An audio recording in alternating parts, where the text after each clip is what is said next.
എത്ര സീറ്റുകളാണ് ഇപ്പോൾ തൃശ്ശൂർ കോർപ്പറേഷനിൽ ബി.ജെ.പി പ്രതീക്ഷിക്കുന്നത്? 35 മുതൽ 40 സീറ്റാണ് നമ്മൾ പ്രതീക്ഷിച്ചുകൊണ്ടിരിക്കുന്നത്. ഇന്നത്തെ ഈ അന്തരീക്ഷത്തിൽ അതിനു മേലെ നമുക്ക് കിട്ടുമെന്നാണ് നമ്മുടെ പ്രതീക്ഷ. അതിനു വേണ്ടിയിട്ടുള്ള കാര്യങ്ങൾ മുന്നോട്ട് നീക്കി തീർച്ചയായിട്ടും ഭരണം പിടിക്കുക എന്നാണ് ലക്ഷ്യം. അത് നേടിയിരിക്കും. സുരേഷ് ഗോപി വലിയൊരു മുന്നേറ്റമാണ് ഉണ്ടാക്കിയത്. അത് നിലനിർത്തും, ഉറപ്പാണോ?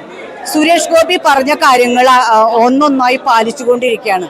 പിന്നെ അദ്ദേഹത്തിനൊപ്പം ഇവിടുത്തെ തദ്ദേശ സ്വയംഭരണ ആളുകൾ നിൽക്കാത്തത് കൊണ്ടാണ് ഇവിടുത്തെ മറ്റുള്ള വികസനങ്ങൾ നടക്കാത്തത്. കാരണം അതിൻ്റെ ക്രെഡിറ്റ് സുരേഷ് ഗോപിക്ക് അല്ലെങ്കിൽ എം.പിക്ക് അല്ലെങ്കിൽ പ്രധാനമന്ത്രിക്ക് പോകുമെന്നുള്ള ഒരു ഇത് അവരിൽ ഉള്ളത് കൊണ്ടാണ് ബാക്കി വികസനങ്ങൾ ഇവിടെ നടക്കാത്തത്. നമസ്കാരം. ബി.ജെ.പിക്ക് പുതിയൊരു സംസ്ഥാന അധ്യക്ഷൻ എത്തിയിരിക്കുകയാണ്. നിങ്ങൾ തൃശ്ശൂർ അദ്ദേഹത്തിന്റെ ആദ്യത്തെ ഒരു കൺവെൻഷൻ കഴിഞ്ഞിരിക്കുന്നു. എത്രത്തോളം പ്രതീക്ഷയുണ്ട്? നമുക്ക് ഇപ്പോൾ ഈ കൺവെൻഷനോട് കൂടിയിട്ട് നമുക്ക് പ്രവർത്തനത്തിൻ്റെ എന്താ പറയുക, ഒരു പ്രത്യേക തരത്തിലുള്ള ഊർജം നമ്മളെ ഓരോ പ്രവർത്തകരിലേക്കും വന്ന് ചേർന്നിരിക്കുകയാണ്.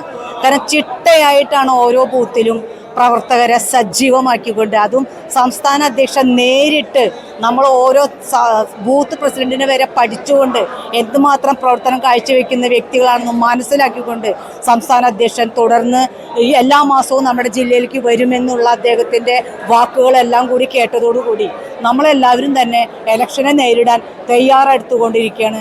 ഇതേപോലത്തെ ഒരു സംസ്ഥാന അധ്യക്ഷനെ നമ്മൾക്ക് കിട്ടിയത് നമ്മുടെ പ്രവർത്തനത്തിൻ്റെ ഊർജം 10 ഇരട്ടി വർദ്ധിച്ചു.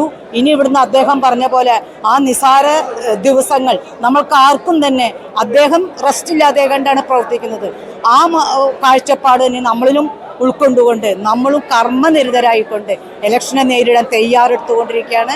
അടുത്ത കോർപ്പറേഷൻ തൃശ്ശൂർ പിടിക്കുമെന്നുള്ള കാര്യത്തിൽ ഞങ്ങൾക്ക് അതൊരു വിശ്വാസമാണ്.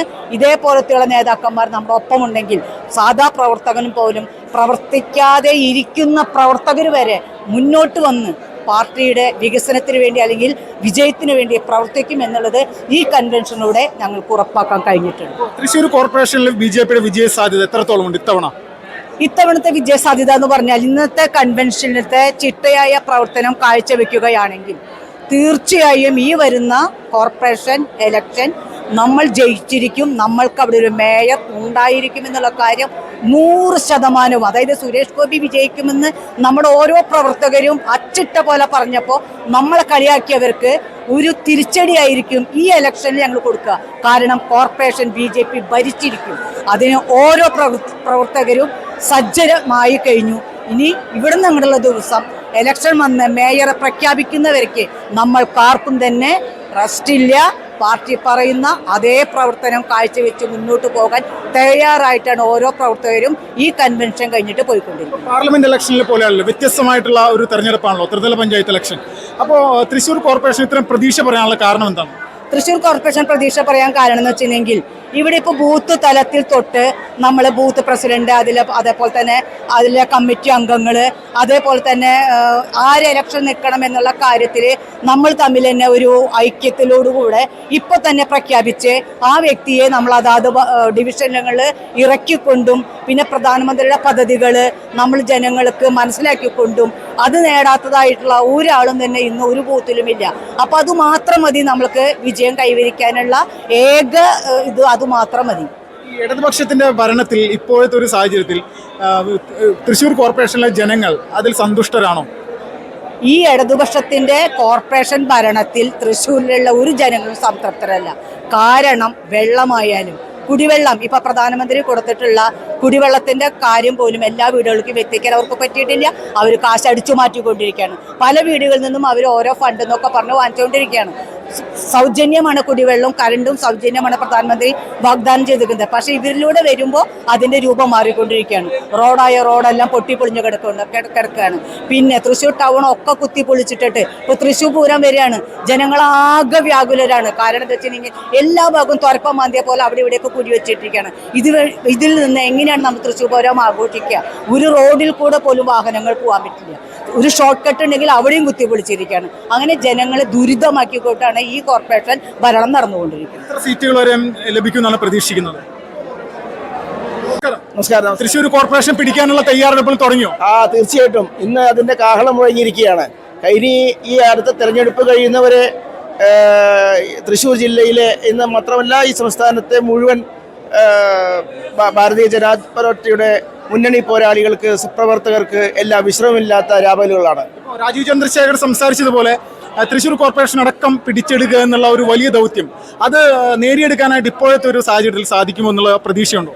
യാതൊരു സംശയമില്ല. തീർച്ചയായിട്ടും തൃശ്ശൂർ കോർപ്പറേഷൻ മാത്രമല്ല, ഇതിൻ്റെ പരിസരത്തുള്ള മറ്റുള്ള തദ്ദേശ സ്വയംഭരണ സ്ഥാപനങ്ങളും മുനിസിപ്പാലിറ്റികളും പഞ്ചായത്തുകളും ഭാരതീയ ജനതാ പാർട്ടി നേതൃത്വം നൽകുന്ന ദേശീയ ജനാധിപത്യ സഖ്യം ഭരിക്കുമെന്നുള്ള കാര്യത്തിൽ യാതൊരു തർക്കമില്ല, സംശയമില്ല. പ്രതീക്ഷിക്കുന്നതിന്റെ കാരണം ജനങ്ങൾ ഇന്ന് ഭാരതീയ ജനതാ പാർട്ടിയോടൊപ്പമാണ്, പാർട്ടി ജനങ്ങളോടൊപ്പമാണ്.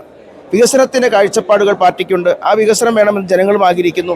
ഈ രണ്ട് മീഡിയകൾ തമ്മിലുള്ള ആത്മബന്ധം അത് ഭാവിയിൽ കേരളത്തിൻ്റെ ഒട്ടുമിക്ക തദ്ദേശ സ്വയംഭരണ സ്ഥാപനങ്ങളിലേക്കുള്ള തെരഞ്ഞെടുപ്പുകളിൽ പ്രതിഫലിക്കും.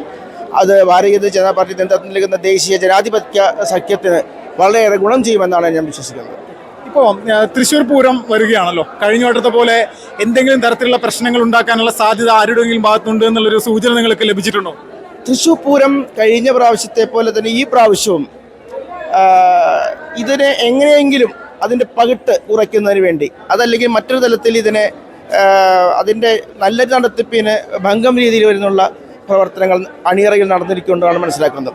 അതിൻ്റെ മുന്നോടിയാണ് ഈ തൃശ്ശൂർ പൂരത്തിനോടനുബന്ധിച്ച് ശ്രീ വടക്കുംനാഥ ക്ഷേത്ര ഉപദേശ സമിതിയുടെ രൂപീകരണവുമായി വിവാദം ഇപ്പോൾ ഉണ്ടായിരിക്കുന്നത്. വടക്കുംനാഥ ക്ഷേത്ര ഉപദേശ സമിതിക്ക് തൃശ്ശൂർ പൂരവുമായി യാതൊരു തരത്തിലും ബന്ധമില്ല. വടക്കുംനാഥൻ നെടുനായത്വം വഹിക്കുന്ന ഈ പൂരത്തിൽ പങ്കെടുക്കുന്ന ദേവീദേവന്മാർ ആ ക്ഷേത്ര ഉപദേശ സമിതികളും തിരുവമ്പാടി പാറമേക്കാവും യോജിച്ച് നടത്തുന്ന ഈ സംരംഭത്തിൽ കൊച്ചിൻ ദേവസ്വം ബോർഡിന് ആ ക്ഷേത്രങ്ങളുമായി ബന്ധപ്പെട്ട പ്രവർത്തനങ്ങളിൽ അവിടുത്തെ ക്ഷേത്രക്ഷേമ സമിതികൾക്ക് മാത്രമാണ് അതിന് പങ്കാളിത്തമുള്ളൂ. എന്നാൽ അതിൻ്റെ പുറകിൽ വലിയ ഒരു രാഷ്ട്രീയ പ്രേരിതമായ ചില നടപടികൾ നടക്കുന്നതായി മനസ്സിലാക്കുന്നുണ്ട്. നമസ്കാരം. ചേച്ചി തൃശ്ശൂർ കോർപ്പറേഷനിലെ ആളാണോ? അതെ. എന്താണ് ഇത്തവണത്തെ ബിജെപിയുടെ ഒരു സാധ്യതകൾ എങ്ങനെയാണ്? ബിജെപിക്ക് സാധ്യത വളരെ കൂടുതലാണ്. നമ്മളെപ്പോലെയുള്ള ഓരോ പ്രവർത്തകരും മുന്നിട്ടിറങ്ങി BJP കോർപ്പറേഷൻ പിടിച്ചെടുക്കാനായിട്ടുള്ള പരിശ്രമത്തിലാണ്. നമ്മുടെ ഇന്നത്തെ ഈ കൺവെൻഷനോട് കൂടി നമ്മൾ രംഗത്തേക്ക് ഇറങ്ങുകയാണ്. ഇങ്ങനെ ഒരു പ്രതീക്ഷ, വലിയ പ്രതീക്ഷ പറയാനുള്ള കാരണം സുരേഷ് ഗോപിയുടെ ആ ഒരു വിജയം തന്നെയാണ്. സുരേഷ് ഗോപിയുടെ വിജയത്തിന് നമ്മളൊക്കെ കഠിനമായിട്ട് അധ്വാനിച്ച്, രാപ്പകലില്ലാണ്ട് അധ്വാനിച്ച് വിജയം നേടിക്കൊടുത്ത ആൾക്കാരാണ്. എല്ലാ വാർഡുകളിലും നിരന്തരം വർക്ക് ചെയ്ത് എല്ലാവരെയും ക്രിസ്ത്യൻ വോട്ടുകളും മുസ്ലിം വോട്ടുകളും ഒക്കെ നമ്മൾ പിടിച്ചെടുത്തിട്ടുണ്ട്. കുറേ വീടുകളിൽ കയറി ഇറങ്ങി, ക്രിസ്ത്യൻ വീടുകളിൽ കയറി ഇറങ്ങി അവരെയും സുരേഷ് ഗോപിക്ക് വോട്ട് ചെയ്യണമെന്ന് അഭ്യർത്ഥിച്ച് എല്ലാവരെയും നമ്മൾ. ഇപ്പോൾ അവരുടെ ഒരു മാനസികാവസ്ഥ എന്താണ്? അവരിപ്പോഴും BJPക്ക് അനുകൂലമായിട്ട് വോട്ട് ചെയ്യുന്ന ഒരു മാനസികാവസ്ഥ? ഞങ്ങളുടെ ഭാഗത്തുള്ള ക്രിസ്ത്യൻസൊക്കെ ഞങ്ങൾക്ക് BJPക്കാർ തന്നെയാണ്. ഞങ്ങളെല്ലാം ഞങ്ങളുടെ ബൂത്തിലുള്ള ക്രിസ്ത്യൻ വീടുകളിലൊക്കെ ഞങ്ങൾ പിടിച്ചെടുത്തിട്ടുണ്ട്. ഞങ്ങൾ സ്ത്രീജനങ്ങൾ തയ്യാറായിരിക്കാണല്ലോ BJPക്ക് വേണ്ടി വർക്ക് ചെയ്യാൻ. പിന്നെ സ്ത്രീജനങ്ങളാണ് ഇപ്പോൾ BJPയിൽ കൂടുതലും വന്നിരിക്കണതല്ലോ. ഇപ്പോൾ നമ്മുടെ വൈസ് പ്രസിഡന്റുമാരെ നോക്കിയാലും സെക്രട്ടറിമാരെ നോക്കിയാലും ജില്ലയിലത്തെ അതിൽ ഏറ്റവും കൂടുതൽ സ്ത്രീകളല്ലേ. അപ്പം ഞങ്ങളങ്ങനെ സ്ത്രീകളായ എല്ലാവർക്കും ഓരോരോ വർക്കുകളുണ്ട്. ഞങ്ങളത് പൂർവാധികം ശക്തിയായിട്ട് തുടരും. ഇടതുപക്ഷത്തിനെ വലതുപക്ഷത്തിനെ അല്ലെങ്കിൽ കോൺഗ്രസിനെ മുട്ടുകുത്തിക്കും. മുട്ടുകുത്തിക്കും. അവരെ മുട്ടുകുത്തിക്കും. അവരെ വേർപ്പിക്കും നന്നായിട്ട്. അവരെ അക്ഷീണം പ്രയത്നിക്കേണ്ടി വരും. പക്ഷെ എന്നാലും ഞങ്ങളാണ് ഭരണം പിടിച്ചെടുക്കുക. 100% വിശ്വാസമുണ്ട്, ഉറപ്പുണ്ട്. വടക്കുംനാഥൻ കാക്കട്ടെ. നമസ്കാരം. പേരെന്തായിരുന്നു? പ്രീത. സ്ഥലം എവിടെയാണ്? പൂങ്കുന്നം. തൃശ്ശൂർ കോർപ്പറേഷനാണോ? കോർപ്പറേഷൻ. തൃശ്ശൂർ കോർപ്പറേഷൻ ഇപ്പോൾ എന്താണ് BJPയുടെ അവസ്ഥ? എന്താണ് ഇത്തവണ ജയിക്കാനുള്ള സാധ്യത ഉണ്ടോ? തീർച്ചയായും. എന്തായാലും അങ്ങനെ പറയാനുള്ള കാരണം എന്താണ്? ഇപ്പൊ പുതിയ ജില്ല പറയാൻ വന്നല്ലോ. അപ്പൊ അതിന്റെ പ്രവർത്തന സജീവം. അതെ, തുടങ്ങി കഴിഞ്ഞു. എന്തായാലും. ചേച്ചി നമസ്കാരം. നമസ്കാരം. സൗമ്യ. എന്താണ് തൃശ്ശൂരിലെ പ്രതീക്ഷ? തൃശ്ശൂരിലെ പ്രതീക്ഷ പരമാവധി സീറ്റുകൾ പിടിച്ചെടുക്കുക എന്നുള്ളതും കോർപ്പറേഷൻ പിടിച്ചെടുക്കുക എന്നുള്ളത് തന്നെയാണ് ഞങ്ങളുടെ പ്രതീക്ഷ. ഇങ്ങനെ ഒരു ഇത്രയും വലിയൊരു ആത്മവിശ്വാസത്തോടെ പറയാനുള്ള കാരണം എന്താണ്? ഞങ്ങൾ BJP സഹപ്രവർത്തകരുടെ പ്രവർത്തന കഴിവ്, ഞങ്ങളുടെ കഠിനാധ്വാനം, അത് തന്നെയാണ് അതിന്റെ മുന്നിലുള്ള ഒരു. സുരേഷ് ഗോപി വിജയിച്ച സമയത്ത് ലഭിച്ച വോട്ടുകളൊക്കെ ഈ ത്രിതല പഞ്ചായത്ത് ഇലക്ഷൻ വരുന്ന സമയത്ത് BJPക്ക് തന്നെ ലഭിക്കുമോ? ഞങ്ങൾക്ക് പരമാവധി ലഭിക്കും.